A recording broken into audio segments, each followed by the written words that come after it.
የመልእክቴ ሐሳብ ለምጽፉ ሰዎች ወይም ደግሞ ለምትከታተሉኝ ሰዎች የመልእክቴ ሐሳብ የማስተዋል መንፈስ የሚል ነው። ዛሬ በድጋሚ ይሄንን ቃል እንዳካፍላችሁ መንፈስ ቅዱስ በልቤ ስለሞላ ይሄንን ክፍል አብረን እንመለከታለን። ትንቢተ ኢሳይያስ ምዕራፍ 11 ከቁጥር 1 እንዳነበብነው ከእሴይ ግንድ በትር ይወጣል፣ ከስሩም ቁጥቋጦ ያፈራል። የእግዚአብሔር መንፈስ የጥበብና የማስተዋል የምክርና የኃይል የእውቀትና እግዚአብሔርን የመፍራት መንፈስ ምን ይልበታል? ያርፍበታል። ቀኝ እጃችሁን ከፍ አድርጉና ከኔ ጋር የእግዚአብሔር መንፈስ የጥበብና የማስተዋል የምክርና የኃይል የእውቀትና እግዚአብሔርን የመፍራት መንፈስ ያርፍብኛል በሉ። እስኪ ድገሙና ያርፍብኛል በሉ። ክብር ለኢየሱስ ይሁን።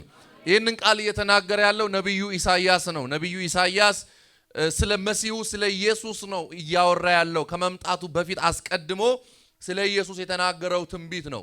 ታውቃላችሁ የኢሳይያስ መጽሐፍ በሁለት ይከፈላል። ከምዕራፍ 1 እስከ ምዕራፍ 39 ያለው የፍርድ መጽሐፍ ይባላል። ከምዕራፍ 40 ደግሞ እስከ ምዕራፍ 66 ያለው ሐሳብ ደግሞ የመጽናናት መጽሐፍ ይላል። በአጠቃላይ የኢሳይያስን ሙሉ ጥቅልል መጽሐፉን ስትመለከቱ የእግዚአብሔርን የማዳንንና የእግዚአብሔርን ፍርድ ጉልህ አድርጎ የሚያሳይ መጽሐፍ ነው እና 66 ምዕራፎች አሉት። ነቢዩ ኢሳይያስ አሞጽ፣ ሆሴዕና ሚክያስ የሚባሉ ነቢያት በነበሩበት ዘመን ያገለገለ ነው። አገልግሎቱንም የጀመረው ደግሞ ኦዚያን በሞተበት ዓመት እንደሆነ ማየት እንችላለን። ክብር ለኢየሱስ ይሁን። ከታላላቅ ነቢያቶች መካከል የሚመደብ ነው ነቢዩ ኢሳይያስ እና 66 ቁጥሮች ምዕራፎች ያሉትን የኢሳይያስን መጽሐፍ የጻፈ ትልቅ መጽሐፍ ነው። 66 ምዕራፎች አሉት። መጽሐፍ ቅዱስ በአጠቃላይ 66 ነው አይደለ? አይደለም ወይ? ብሉይ ኪዳን ስንት? አዲስ ኪዳን 27 በአጠቃላይ 66 ነው እና የኢሳይያስን መጽሐፍ ስትመለከቱ ምዕራፉ በሙሉ 66 ምዕራፎችን የያዘ መጽሐፍ ነው እና ኢሳይያስ በብዛት ስለ መሲሁ ከተናገሩ ነቢያት መካከል ቀደምት የሆነ ሰው ነው። ኢየሱስ እንኳን ትዝ የሚላችሁ ከሆነ ወደ ምኩራብ ሲገባ ያነብ ዘንድ የኢሳይያስን ጥቅልል መጽሐፍ ሰጡት ይላል። ኢየሱስም ያንን መጽሐፍ ወሰደና እንደዚህ ያለ የጌታ የእግዚአብሔር መንፈስ በእኔ ላይ ነው፣ ወንጌልን ለድሆች ሰብክ ዘንድ ቀብቶኛል። እስኪ አሜን። ለታሰሩት መፈታት፣ ለታወሩት ማየትን አውጅ ዘንድ፣ የተጠቁትን ነፃ አወጣ ዘንድ፣ የተወደደችውን የጌታን ዓመት ሰብክ ዘንድ ልኮኛል አለና ዛሬ የሰማችሁት ቃል በጆሮአችሁ ምን አለ? እስኪ አሜን በሉ። ሃሌሉያ። እስከ ዛሬ ስትሰሙ ነበር፣ አሁን ግን የቃሉ ባለቤት አካል ለብሶ መጥቷል አለ። እንዲህ ልባርካችሁ፣ ከፊታችሁ ያለው ቀጣይ ወራቶች በኢየሱስም እግዚአብሔር የተናገራችሁ ትንቢት ቃል አካል ይልበስ። ስትሰሙት የኖረ ሲነገራችሁ የኖረ ያ የትንቢት ቃል አካል ይልበስ፣ ይያዝላችሁ በኢየሱስ። እስከ ዛሬ ስትሰሙት ነበር፣ አሁን ግን መጥቻለሁ አለ። ስለዚህ ከዚህ በኋላ ይሄንን ቃል እየሰማችሁ ሳይሆን የምትኖሩት ኦልሬዲ መጥቻለሁ አለ። የዚህ ቃል ባለቤት እኔ ነኝ አለ። ኢየሱስ ጌታ ነው። ነቢዩ ኢሳይያስ ስለ ኢየሱስ በብዙ የተናገረ ነብይ ነው። አዲስ ኪዳን ላይም ደግሞ ኢየሱስ አብዛኛው የኢሳይያስን መጽሐፍ እየጠቀሰ ሲያስተምር እንመለከታለን። ዛሬ ላወራችሁ የፈለኩት የማስተዋል መንፈስ የሚል ወገኖቼ፣ አገልግሎት፣ ትዳር፣ ክርስትና፣ ከሰዎች ጋር ያለን ሶሻል ላይፍ፣ ቢዝነስ ሊሆን ይችላል። ለየትኛውም ነገር እጅግ በጣም አስፈላጊ ነው የማስተዋል መንፈስ። ኢየሱስ አምላክ ሆኖ ፍጹም ሰው ሆኖ በምድር ሲኖር የማስተዋል መንፈስ በላዩ ላይ አርፎበት ነበር፣ መጥቶበት ነበር። እኔና እናንተ ደግሞ እንዴት ከፊት ይልቅ ይሄ መንፈስ አያስፈልገን? ዛሬ ይሄ መንፈስ ይበዛልናል። ክብር ለኢየሱስ ይሁን። ምዕራፍ 6 ወደ ኋላ ሄድ ብላችሁ ስትመለከቱ ንጉሥ ኦዚያን በሞተበት ዓመት እግዚአብሔርን በረጅምና ከፍ ባለው ዙፋኑ ላይ አየው፣ ዓይኖቼም የሰራዊት ጌታ እግዚአብሔርን ስላዩ ወየው ጠፋ ብሎ ነቢዩ ኢሳይያስ ሲጮህ ከመላእክት አንዱ መጣና አፉን በእሳት ጉጠት ነካው። ከዛ በኋላ ማን ይሄድልኛል የሚል ከእግዚአብሔር ዓለም ድምፅ ሲመጣ ማን ይሄዳል ሲል ነቢዩ ኢሳይያስ እንደዚህ አለ፣ እኔን ላከኝ። እግዚአብሔር ይላካችሁ። ክብር ለኢየሱስ ይሁን። ማንን ላከኝ አለ? እኔን ላከኝ። ቶሎ ብላችሁ ምዕራፍ 6 ቁጥር 9 ላይ አንድ ሰው ያውጣልኝ እና ማን ይሄድልኛል ሲል እኔን ላከኝ አለ ነቢዩ ኢሳይያስ። ከዛ እግዚአብሔር የላከው ተልኮ ምን ይላል የሚለውን ስንመለከት ምዕራፍ 6 ቁጥር 9 ላይ ምስጉኔ ማይኮ አጠገባ አለ። ምዕራፍ 6 ቁጥር 9 ትንቢተ ኢሳይያስ። በኢየሱስ ስም አነባለሁ። የጌታንም ድምፅ ማንን እልካለሁ ማንስ ይሄድልናል ስል ሰማሁ። እኔም እነሆኝ እኔን ላከኝ አልኩ። እርሱም ሂድ ይህን ሕዝብ መስማትን ትሰማላችሁ አታስተውሉም፣ እሺ ማየትን ታያላችሁ አትመለከቱም በላቸው። በዓይናቸው እንዳያዩ በጆሮአቸውም እንዳይሰሙ በልባቸውም እንዳያስተውሉ ተመልሰውም እንዳይፈወሱ የዚህን ሕዝብ ልብ አደንድን፣ ጆሮአቸውንም አደንቁር፣ ዓይናቸውንም ጨፍን አለኝ። እኔም ጌታ ሆይ እስከ መቼ ድረስ ነው አልኩ። በቃ ጌታ ይባርክ። የነቢዩ የኢሳይያስ ተልኮ ምንድነው? እግዚአብሔር የሰጠው ተልኮ ምንድነው? ሂድ ባለው ጊዜ ነቢዩ ኢሳይያስ እኔ ያለው እኔን ላከኝ አለ። እርሱም ሂድ አለ። ይሄ ሕዝብ ማየትን ታያላችሁ አትመለከቱም፣ መስማትንም ትሰማላችሁ ግን ምን አታረጉም አታስተውሉም። ስለዚህ እያዩ እንዳይመለከቱ እየሰሙ እንዳያስተውሉ ተመልሰውም እንዳይፈወሱ የዚህን ሕዝብ ልብ ምን አድርግልኝ አደንድንልኝ ብሎ እግዚአብሔር ተልኮ ሰጠው። እዛው ቁጥር 9 ላይ 10 ላይ ስትመለከቱ ኢሳይያስ ተልኮ በጣም ከባድ ስለሆነ አንድ ጥያቄ ይጠይቀዋል። ጌታ ሆይ የሰው ልጅ እየሰማ ማያስተውለው የሰው ልጅ እያየ ማይመለከተው እስከ መቼ ነው? ልባርካችሁ፣ ከዚህ ክፉ ትንቢት እግዚአብሔር ያድናችሁ። እየሰሙ ካለማስተዋል እያዩ ካለመመልከት እግዚአብሔር ያድናችሁ። እስከ መቼ ነው ጌታው? ለነቢዩ ለኢሳይያስ ይሄ መልእክት ከተሰጠበት ጊዜ ጀምሮ ከዛም በፊት ትዝ ይላችኋል። በኤደን ገነት እግዚአብሔር ከተናገረው ነገር በገነት ካሉ ዛፎች ሁሉ መካከል መብላት ትችላላችሁ፣ ነገር ግን ከዚህ ዛፍ ምን እንዳትበሉ ብሎ ለሔዋን እንዲሁም ደግሞ ለአዳም ከነገራቸው በኋላ እባብ በተንኮሉ ሔዋንን እንዳሳታት እንደሚል እንደ እግዚአብሔር ቃል መጣና እባቡ ከዚህ እኮ ብትበሉ እንደ እግዚአብሔር ትሆናላችሁ፣ ይህን እንዳትበሉ የከለከላችሁ ክፉና መልካሙን ለይታችሁ ስለምታውቁ ነው ሲላት፣ እሷ እግዚአብሔር የነገራትን ማስተዋል አልቻለች። ባለማስተዋሏ ምክንያት የሰይጣንን ሐሳብና መልእክት ብቻ በመቀበል ከእግዚአብሔር መንግስት ተባረሩ። አለማስተዋል መጥፎ ነው። ስለዚህ ነቢዩ ኢሳይያስ አንድ ጥያቄ እስከ መቼ ነው? ከዘፍጥረት ዘመን ጀምሮ ጌታ ኢየሱስ በምድር ላይ ባለበት ዘመን አሁንም በእኛ ዘመን ጌታ እስኪመጣ ወይኛ ወደ ጌታ እስክንሄድ ድረስ በጣም የሚገርማችሁ እየሰማ ማያስተውል እያየ ማይመለከት ትውልድ ብዙ ነው። ከባድ ነው። ማቴዎስ ወንጌል ምዕራፍ 13 ቁጥር 13 አንድ ይሄንን ክፍል ጠቅሶ ኢየሱስ የተናገረው ቃል አለ። በጣም እየፈጠንኩ ነው ማወራችሁ፣ ቶሎ እንመለከታለን። ማቴዎስ ወንጌል ምዕራፍ 13 ቁጥር 13 ምን ይላል? ስለዚህ እያዩ ስለማያዩ እሺ እየሰሙም ስለማይሰሙ እሺ ስለማያስተውሉም በምሳሌ እነግራቸዋለሁ።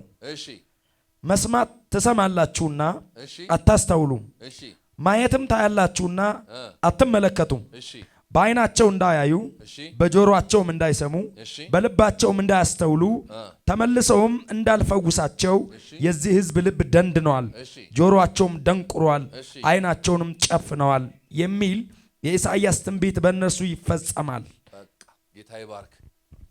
ይሄንን ቃል ቅድም ካነበብኩላችሁ ከትንቢተ ኢሳይያስ ምዕራፍ 6 ቁጥር 9 ላይ ወስዶ ጌታ ኢየሱስ ለደቀ መዛሙርቱና አብረውት ላሉ ሰዎች ነው እየተናገረ ያለው። በነቢዩ በትንቢተ ኢሳይያስ መጽሐፍ የተጻፈው በዚህ ትውልድ ላይ ምን ይላል? ይፈጸማል እኮ። ምኑ ነው የሚፈጸመው? እያዩ ማይመለከቱ እየሰሙ አለማስተዋል በዚህ ትውልድ ላይ ይፈጸማል አለ። ቀኝ እጃችሁን ከፍ ታረጋላችሁ። ይሄ ክፉ ትንቢት እናንተን አያግኛችሁ፣ ዘራችሁን አያግኛችሁ፣ ትውልዳችሁን አያግኘው በኢየሱስ። በዚህ ትውልድ ላይ ምን ይላል? ይፈጸማል።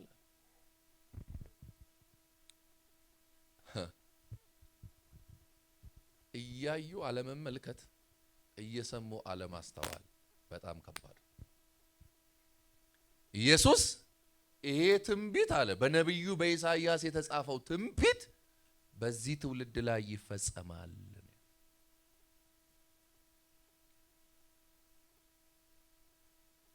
ባይዜ ኢየሱስ በምድር ላይ ሲኖር ደቀ መዛሙርቱ አንዱ የተቸገረባቸው በምን እንደሆነ ታውቃላችሁ? ባለማስተዋላቸው። ሲዛው ማርቆስ 8:14 ላይ አንዴ ይዱና ቶሎ ብለን ይሄንን ጥቅስ ብቻ ነው ማሳያችሁ። ከዛ በኋላ ሰዓት ለመጠቀም ቶሎ ላል ማርቆስ 8:14 ላይ ኢየሱስ ደቀ መዛሙርቱን ሚላቸውን ነገር እንመልከት። ምን ይላል? ማርቆስ 8:14 ላይ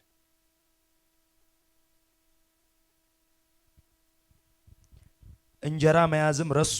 በደንብ ስሙ እሺ። ለእነርሱም ከአንድ እንጀራ በቀር በታንኳይቱ አልነበራቸውም። እሺ። እርሱም ተጠንቀቁ፣ ከፈሪሳውያንና ከሄሮድስ እርሾ ተጠበቁ ብሎ አዘዛቸው። እሺ። እርስ በርሳቸውም እንጀራ ስለሌለን ይሆናል ብለው ተነጋገሩ። እሺ። ኢየሱስም አውቆ እንዲህ አላቸው፣ እሺ፣ እንጀራ ስለሌላችሁ ስለምን ትነጋገራላችሁ? እሺ። ገና አልተመለከታችሁምን? እሺ። አላስተዋላችሁምን? አላስተዋላችሁምን? ልባችሁስ ደንዝዟልን? እሺ። ዓይን ሳላችሁ አታዩምን? ጆሮ ሳላችሁ አትሰሙምን? እሺ። ትዝ ሳይላችሁምን? ቆይ ትዝ አይላችሁምን? እኔ ጎናችሁ ያለውን ሰው ትዝ አይልህም በሉት እስቲ። ምንድነው ትዝ አይላችሁ የሚላቸው ኢየሱስ? ከዛ ቀጥሎ ያለው ሐሳብ ነው። ግን የዛሬ 10 ዓመት፣ የዛሬ 5 ዓመት፣ የዛሬ 20 ዓመት፣ የዛሬ 15 ዓመት፣ የዛሬ 3 ዓመት ኮቪድንም ጨምሮ ትዝ አይላችሁም? መኖር ከባድ በሆነበት፣ ወጥቶ መግባት ከባድ በሆነበት፣ ሊታለፍ አይችልም ብለን የፈራናቸውን እነዛን ክፉ ሌሊቶችን ያሳለፈ ትዝ አይላችሁም? ያኔ ያሻገረ እግዚአብሔር ዘንድሮ ይከብደዋል። ለዚህ ነው ኢየሱስ ትዝ አይላችሁም ወይ ይላል። ወናችሁ ያለው ሰው ትዝ አይልህም? ትዝ አይልህም? አሁን ትላንት ያሻገረ እጅ ዛሬ ይከብደዋል። ዶላር ተወደደ፣ ኑሮ ጨመረ ብሎ ያንተ አምላክ እጁን ከመዘርጋት ይከለከላል? ትላንት የረዳ እጅ እስኪ አሜን በሉ ባካችሁ። ትላንትና ያሻገረ ክንድ ዘንድሮም የታመነ እጅ ነው። እሺ ትዝ አይላችሁም ካለ በኋላ ምንድን ነው የሚለው?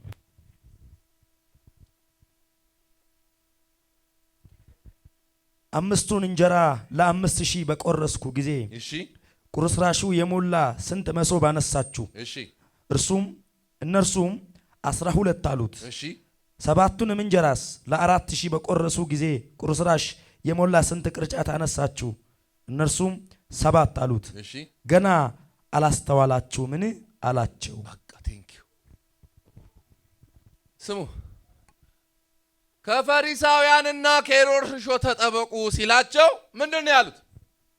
እንደዚህ ብሎ የሚናገረን እንጀራ ስላልያዝን አይደለም ብለው በኢየሱስ ላይ ያጉረመርሙና ደቀ መዛሙርቱ ይነጋገሩ ነበር። እንጀራ ብንይዝ ኖሮ እንደዚህ ይናገረን ነበረ። እንደዚህ ብሎ የሚናገረን እንጀራ ስላልያዝን አይደለም ወይ አሉ። ኢየሱስም የልባቸውን አውቆ ስለምን እንጀራ ስለሌላችሁ እርስ በርሳችሁ ትነጋገራላችሁ? ምን ማለት መሰላችሁ? በሌላ አማርኛ እኔ በእንጀራ እታማለሁ። ድሮንስ ቢሆን ያኔ ቢሆን ትዝ አይላችሁም? የመገበው የእናንተ እንጀራ ነው፣ የእናንተ አቅም ነው ወይ? 5,000 ሰው መግቤ 12 መሶብ አላነሳችሁም? ኢየሱስ ጌታ ነው። ትዝ አይላችሁም? እኔ በእንጀራ እታማለሁ። አሁን በእንጀራ እኔን ታሙኛላችሁ እያለ ነው ኢየሱስ። ከፈሪሳውያንና ከሄሮድስ እርሾ ተጠበቁ ብዬ ብላችሁ ታጉረመርማላችሁ። ዞር በሉና አጠገባችሁ ያለውን ሰው አምላክ በእንጀራ አይታማም በሉ ባካችሁ። ድገሙልኝ። በማኖር አይታማም በሉ። በመስጠት አይታማም፣ በመባረክ አይታማም። ትላንት የረዳ እጅ በሉት፣ ዘንድሮም ይረዳሃል በሉት። ትላንት ያሻገረ እጅ በሉት፣ ዘንድሮም ያሻግራል በሉት። እስኪ ጩና በደንብ አሜን በሉ። ሃሌሉያ። እኔ በእንጀራ እታማለሁ። ስለምን ትነጋገራላችሁ? አሁን አታስተውሉም? 5,000 ሰው መግቤ 12 መሶብ ቅርጫት ያነሳችሁት እናንተ አይደላችሁ?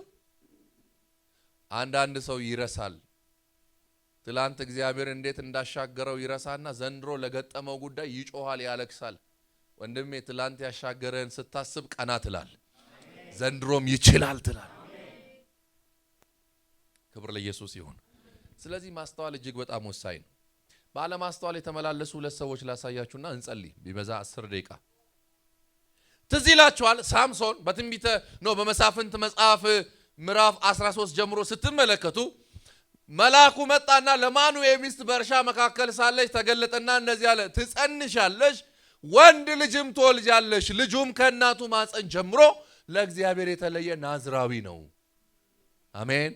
ጸጉሩ ላይ ምራጭ አያርፍም፣ የወይን ጠጅ አይጠጣም፣ የሚያሰክር መጠጥ አይጠጣም፣ የረከሰ ምግብ አይበላም፣ የሞተ ነገር አይነካም ተብሎ ስለ ልጁ አወላለድ በጥንቃቄ ተነገራት።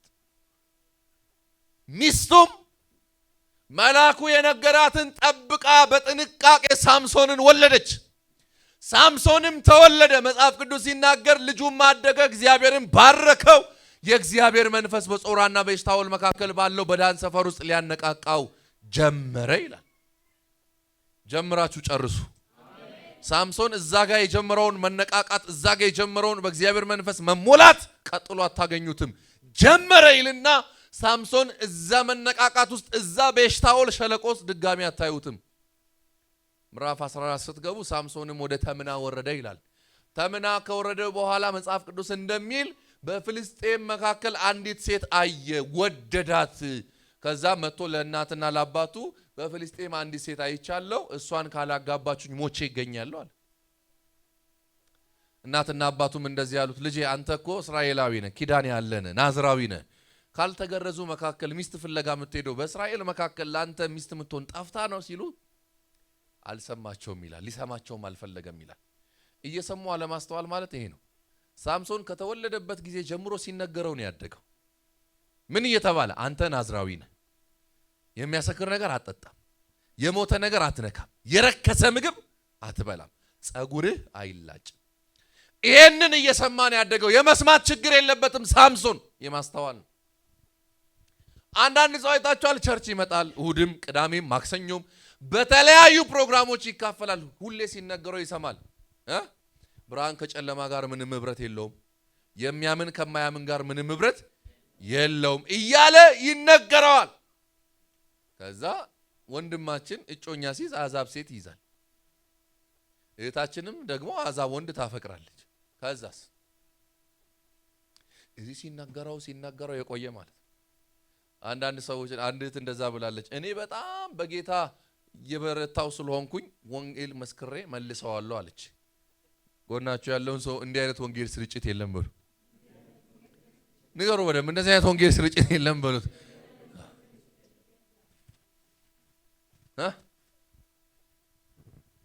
ሳምሶን ይሰማል እንጂ አያስተውሉም። ሁለት አይነት ልጆች አሉ። ሁሌ እናገራለሁ፣ ዛሬም ደጋግሜ እናገራለሁ እዚህ ጉባኤ ላይ። ሁለት አይነት ልጆች አሉ። አንዳንድ ህፃናት አይታችኋል። ከሰል ወይንም ደግሞ ስቶቭ ለኩሳችሁ ብቻ የሆነ እነሱ ሊጎዳ የሚችል ነገር እንዳትነካ እፉኖ ያቃጥላል ስትሉት አይሰማም። አንዳንድ ልጅስ እፉኖ አዎ ያቃጥላል አዎ እሺ ብሎ ይተዋል። አንዳንድ ልጆች ደግሞ አሉ እየነገርከው ከምን ፍጥነት ሄዶ ከሰል ውስጥ እጁን ከቶ ተቃጥሎ በአይኑም ባፍንጫውም አልቅሶ ሌላ ጊዜ ናንካ ብትለው እሱ ራሱ እፉኖ አትንካ ይልሃል መልሶ።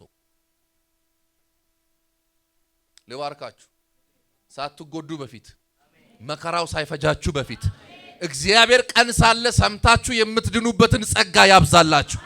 እግዚአብሔር ማስተዋልን ይስጣችሁ በኢየሱስ መከራው ሳያገኛችሁ። አንዳንድ ሰው ሲነገረው አይሰማም። ፓስተሩ ይነግረዋል፣ ነብዩ ይነግረዋል፣ ሐዋርያው ይነግረዋል፣ እግዚአብሔር ባንድም በሌላ ይናገራል፣ አይሰማም። የሚሰማው መቼ እንደሆነ ታውቃለህ? ከዛ መከራ ይዞ ሲያላጋው ለካ ያኔ ፓስተር ያለኝ ልክ ነበር ይላል።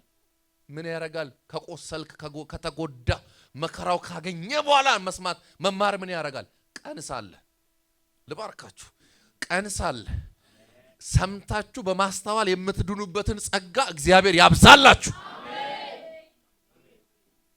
ምከራው እምቢ ካለ መከራ ይምከራው ይላል ያገሬ ሰው። መጽሐፍ ቅዱስ አይልም። መጽሐፍ ቅዱስ የሚለው አልሰማ ብሎ ያደነደነ አንገት ድንገት ይሰበራል፣ ፈውስም የለውም ይላል። ወገኖቼ አስተዋይ ይላል ሰው አስተዋይ ሰው ምክርን ገንዘቡ ያደርጋል። አስተዋይ የሆነ ሰው የሚነገረውን ይሰማል። የቤተ ክርስቲያን መሪዎች የሚሉትን ይሰማል። ፓስተሮች የሚሉትን ይሰማል። እናት አባት የሚመክሩትን ይሰማል። አልሰማ ያለስ እንደ ሳምሶን ይሆናል ዕጣ ፈንታ። በኋላ ሚስቱ ለሌላ ያጫት ልጅ ለሌላ ተዳረች፣ ሚዘው አገባበት ይላል። ከዛ ሲመለስ ገድሎት ከሄደው አንበሳ ሆድ ውስጥ ምን አገኘ ይላል? ማር አገኘ። መንገድ ለመንገድ እየበላ ሄደ ይልና ለእናትና ለአባቱም ሰጣቸው። ከየት እንዳመጣው ግን ምን አላለም።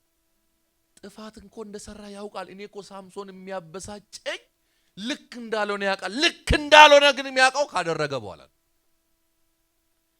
ጥፋተኛ እንደሆነ ስላወቀ ነው ለእናትና ለአባቱ ያልነገራቸው። ይሰማል፣ አያስተውልም። አገኘው ብሎ ይበላል። ያ ብቻ አይደለም። ሳምሶን ምዕራፍ 16ን ስታነቡ ወደ ጋዛ ሄደ ይላል። ጋዛ ገባና ሌሊቱን ሙሉ ጋለሞታ ቤት አደረ ይላል። መቼስ ጋለሞታ ቤት ገብቶ ሲጸልይና ልሳን ሲናገር እንደማያደር ግልጽ ነው። ሲያመነዝር አደረ። አቤት የእግዚአብሔር ትዕግስት! ይጠብቀዋል፣ ይመለሳል ብሎ ማለት ነው። እኔ እሱ አይደለም የሚደንቀኝ፣ ጋለሞታ ቤት ገብቶ ሌሊቱን ሙሉ ሲያመነዝር አድሮ ጣዋት ሸምቀው ሲጠብቁበት ጠላቶቹ፣ እሱ ግን ወጥቶ ይላል የከተማውን ቅጥር በር ነቅሎ ወስዶ ተራራ አናት ላይ ይጥለው ነበር ይላል። አቤት የእግዚአብሔር ትዕግስት! አንዳንድ እግዚአብሔር የታገሰን ነገሮች እኮ ልክ ሆነን ሳይሆን ይመለሳሉ ብሎ እድል እየሰጠን። እውነቴን እኮ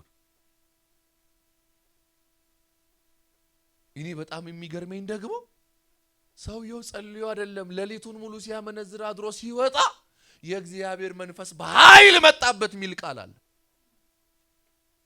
እግዚአብሔር እየተስማማው እኮ አይደለም፣ እድል እየሰጠው ነው። ጠላቶቹ እንዳይዙት እየራራለት እንጂ። በኋላ እዛው ምዕራፍ 16 ሶሬክ ሸለቆ ወረደና ደግሞ ከደሊላ ጋር ደግሞ ሌላ ጨዋታ ጀመረ። የሳምሶን የመጨረሻ ያለማስተዋልን ጥግ የምትመለከቱት እኔ ምልህ ሳሚ አለችው፣ ለመሆኑ አንተ እንደማንኛውም ተራ ወንድ የምትሆነው መቼ ነው? አንተ አንድ ሰው መጥቶ ላዋርድ ፈልጋለሁ፣ አንተን ተራ ማረክ ፈልጋለሁ እያለ እየሰማ እንዴት ነው አብረው የምትውለው? የሳምሶን ያለማስተዋል ጥግ እዚህ ድረስ ነው። ላዋርድ ፈልጋለሁ እንደማንኛውም ተራ ወንድ። ምክንያቱም እሷ የምታውቃቸው ወንዶች በሙሉ አይደለም 1000 ሰው በአንድ አህያ መንጋጋ መጨረስ ይቅርና ከአንድ ሰው ጋር እንኳን ተደባድቦ ለማሸነፍ ብዙ ሰዓት ይፈጅባቸዋል። ሳምሶን ግን ከምታውቃቸው ወንዶች ሁሉ የተለየ ነው። ምንድነው ሳምሶንን ልዩ ያደረገው ብትሉት፣ ቁመቱ አይደለም፣ የጦር ልምዱ አይደለም፣ ጡንቻው አይደለም። ሳምሶንን ልዩ ያደረገው አብሮት ያለው እግዚአብሔር ነው። እስኪ ጩና አሜን በሉ ባካችሁ። እናንተን ከሌላው የሚለያችሁ አብሯችሁ ያለው የእግዚአብሔር ሕልውና ነው። ለዚህ ነው ጳውሎስ በጣም ተናዶ የቆሮንቶስ አማኞችን እንደዚህ ይላቸዋል፣ እናንተ አላቸው የእግዚአብሔር ቤተ መቅደስ የመንፈሱ ማደሪያ መሆናችሁን አታውቁም? ንገረው አጠገብ ላለ ሰው አንተ ተራ ሰው አይደለህም በለው። ንገር ላዋርድ እያለችው ይሄን ያህል አያስተውልም ሰውየው። እጃችሁን ግንባራችሁ ላይ አድርጉ ወይንም ጭንቅላታችሁ ላይ ልባርካችሁ። እግዚአብሔር የማስተዋልን መንፈስ ያብዛላችሁ። አትበሉ በኢየሱስ፣ አትክሰሩ በኢየሱስ። ልጨርስ። እግዚአብሔርን መፍራት ጥበብ ነው፣ ከኃጢአትም መራቅ ምንድነው? ማስተዋል ነው። አስተዋይ ማን ነው ካላችሁ ከኃጢአት እየራቀ ለአምላኩ ለእግዚአብሔር ክብር የሚኖር ማለት ነው። ስሙኝ፣ የፈለገ ጸጋ የፈለገ የእግዚአብሔር እጅ ከናንተ ጋር ብትሆን መንገዳችሁ በማስተዋል ካልተስተካከለና የምትሄዱበትን ጎዳና በማስተዋል ካላቀናችሁት አገልግሎታችሁም ሆነ ጸጋችሁ ሩቅ አይሄድም።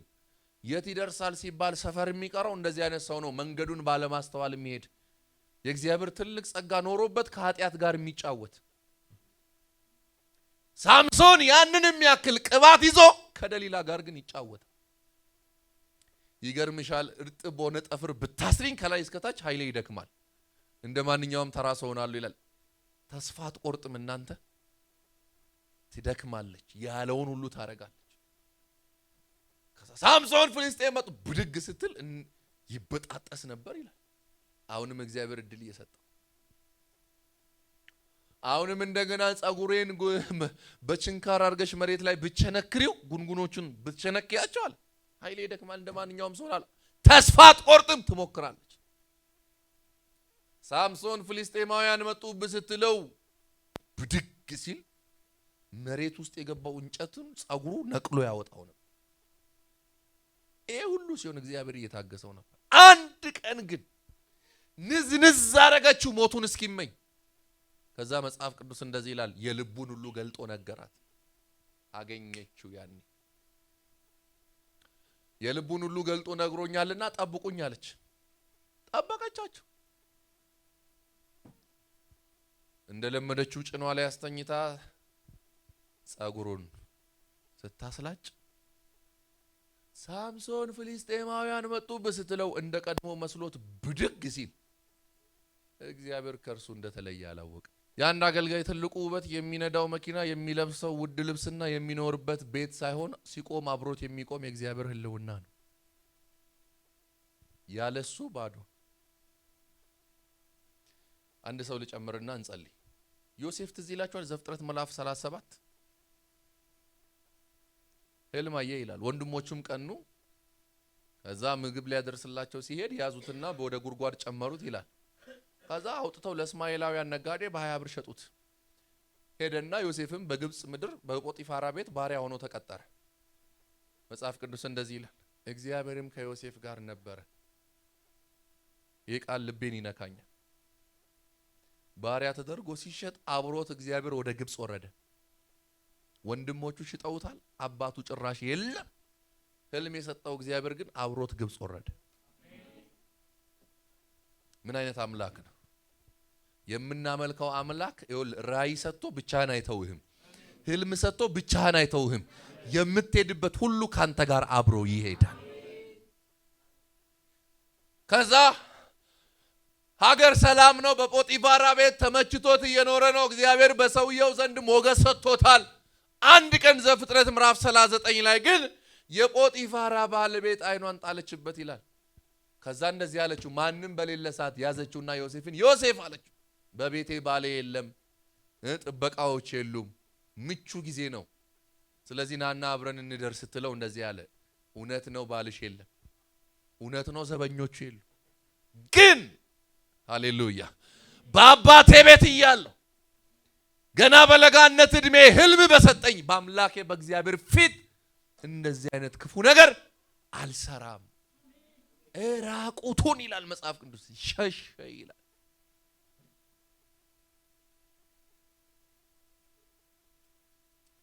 አስባችሁታል? ይህንን እድል ያገኘው ሳምሶን ቢሆን? ሳምሶን ፈልጎ ነው የሚሄደው፣ ዮሴፍ ተፈልጎ ነው የሚሸሸው። ዘንድሮ በቤተ ክርስቲያንም በምድራችንም ላይ በአገልጋዮችም መካከል እንደዚህ አይነት ሰዎች አሉ። አንዳንዱ ለእግዚአብሔር እኖራለሁ በሚል እግዚአብሔርን በመፍራትና በጽድቅ ዋጋ እየከፈለ ኃጢአት እያሳደደው ከኃጢአት እየሸሸ ይኖራል። አንዳንዱ ደግሞ ኃጢአት ያለበት ሰፈርና መንደር ድረስ እየሄደ እንደ ልቡ እየሆነ የፈለገውን እያደረገ ይኖራል። ለሁለቱም ግን ፍጻሜ አለ።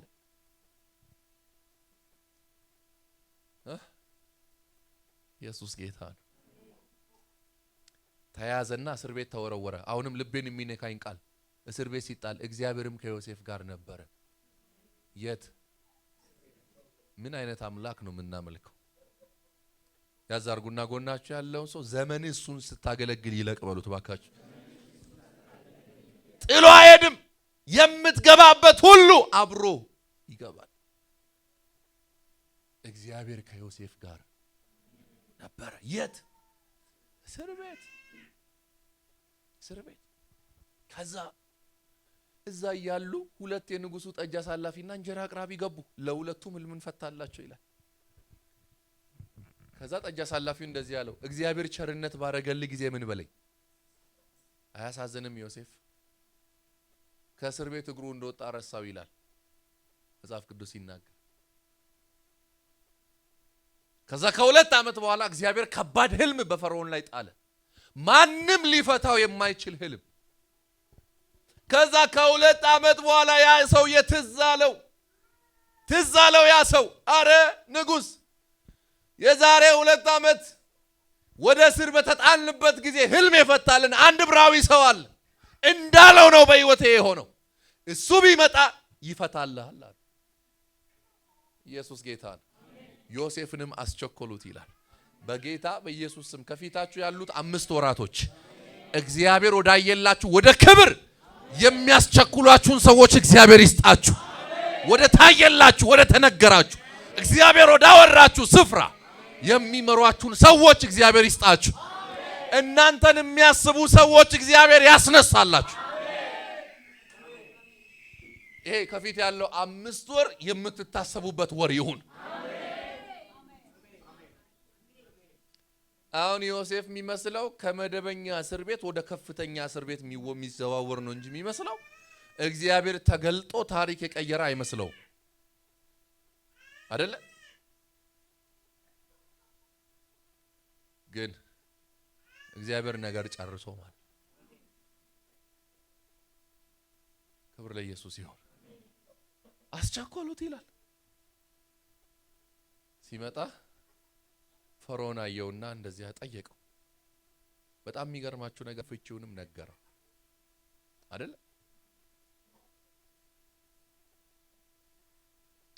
ከዛ ምን አደርግ ዘንድ ትመክረኛለህ ሲለው እንግዲያውስ ንጉሥ አለ በመንግስት ላይ እጅግ በጣም ጥበብና ማስተዋል የሞላበትን ሰው ፈልገህ ሹም አለው። ቆይ ስሙኝ፣ እኔና እናንተ ቢያንስ አሁን እግዚአብሔር በእኔ አልፎ እየተናገራችሁ ነው አይደለ? በቃሉ በኩል ማለት ነው። ከዛ ነገም የሆነ ቦታ ቤተክርስቲያን ብትሄዱ በሌላም ሰው ይናገራችኋል። ዮሴፍ አያሳዝንም? አንዴ ነው እግዚአብሔር ራእይ ያሳየው። ከዛ በኋላ ድጋሚ እግዚአብሔር መጥቶ ያሳየው ራእይ የለም። ነብይ የላከለት ያጽናናው ነገር የለም። አንዴ በሰማው መልእክትና ድምጽ፣ አንዴ ባየው ራእይ ለእግዚአብሔር ጨክኖ የኖረ ሰው ነው ዮሴፍ። ጠብቀዋለሁ እግዚአብሔርን ያለ እኔና እናንተ ቢያንስ አሁን እንኳን እየተነገረን እንደ ዛሬ እግዚአብሔር ወደ ንግስና ሊያወጣው ሲል እንኳን ዮሴፍ ነብይ አልተላከለትም። አይዞ ዮሴፍ ቆይ ዛሬ አልተባለም። ዝም ብሎ ነበር ለእግዚአብሔር ይኖር የነበረው። ወናችሁ ያለው ሰው ኑርለት፣ ድንገት መጥቶ ሰርፕራይዝ ያረጋሃል እግዚአብሔር። ጌታ ኢየሱስ የተባረከ ይሁን። ልጨርስ ነው መልእክቴን በቃ። ከዛ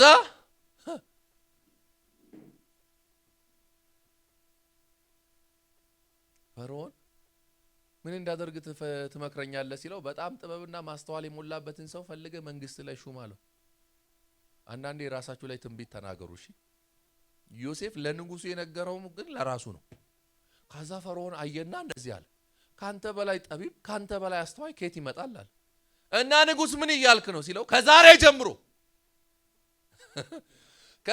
ጀምሮ በግብጽ ምድር ላይ ከኔ ከፈርዖን ቀጥሎ ያላንተ ፈቃድ ማንም እግሩን እንዳያነሳ። እና ምን እያልክ ነው ንጉስ? ኦሬዲ ከኔ ቀጥሎ በግብጽ ምድር ላይ ነግሰሃል። ሃሌሉያ! እንደዚህ አይነት ድንገተኛ በረከት ያገኛችሁ ልባርካችሁ። እግዚአብሔር ሲናገራችሁ የቆየው ነገር ይሄ ዓመት አካል ያዝላችሁ፣ አካል ይልበስላችሁ በኢየሱስ ንጉሶን ቃው ከዚህ ቀን ጀምሮ ከዛ ሚስት ፍለጋ መሄድም አላስፈለገውም። አስናት የምትባል ሴት አመጣና ዳረለት።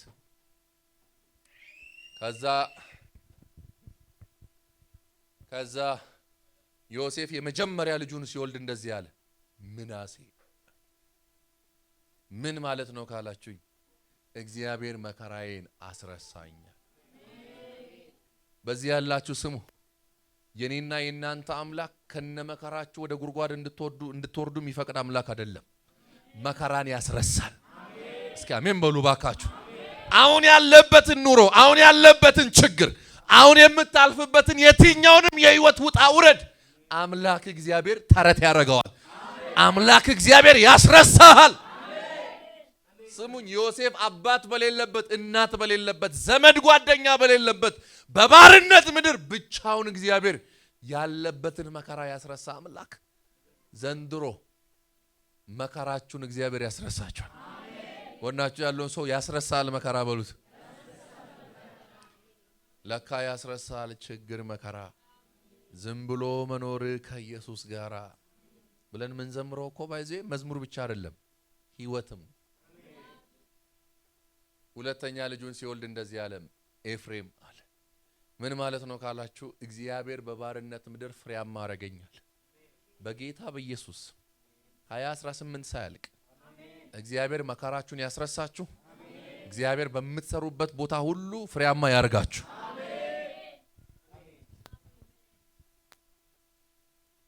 ልጨርስ። ታዲያ ምን ልትለን ነው ካላችሁ ሁለት ነገር።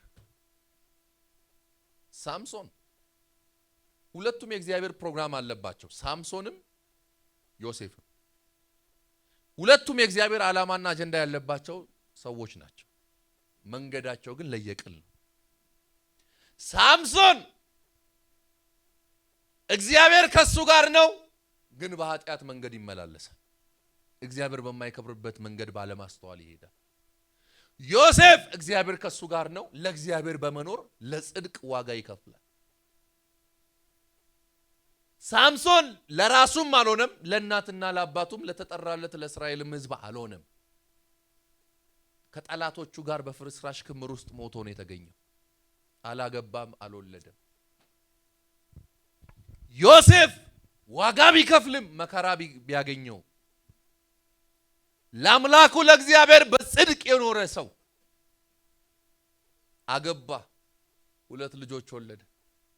ያ ብቻ አይደለም፣ በራብ ምክንያት ሊጠፋ የነበረውን ግብፅን አዳነ። ግብፅ ብቻ አይደለም፣ ዓለምን ሁሉ መግቦ። ያ ብቻ አይደለም፣ በራብ ምክንያት ሊሞትና ሊያልቅ የነበረውን ዘሩን ታድጎ ወደ ግብፅ አስጠርቶ ሴኬም በምትባል ምድር ላይ አስቀምጦ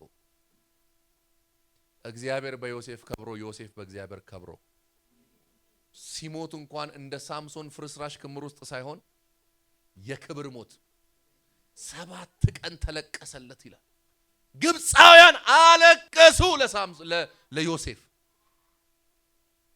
አያችሁ፣ አስተውሎ የሚራመድ እንደ ዮሴፍ ለጊዜ ዋጋ ቢከፍልም ለጊዜ መከራ ቢያገኘው ፍጻሜው ግን ያማረን።